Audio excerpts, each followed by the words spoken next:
Having trouble with a device after installing a driver. Uninstalling the driver through Device Manager can sometimes help fix the problem. In this guide, I'll show you how to do it safely and what to check afterward. First, open Start and search for Device Manager. Select it from the results. You'll see your computer's hardware organized into different categories. Next, expand the category containing the device you want to troubleshoot.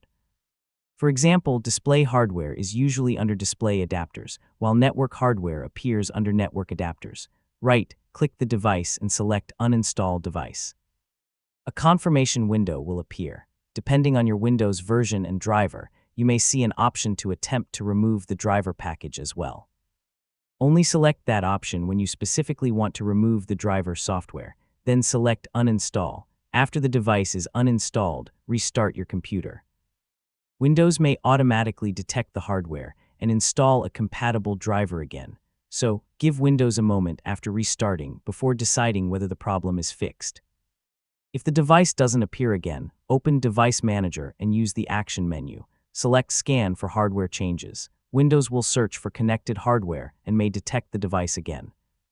Once the device is back, right-click it and open Properties. Check the device status and then open the Driver tab.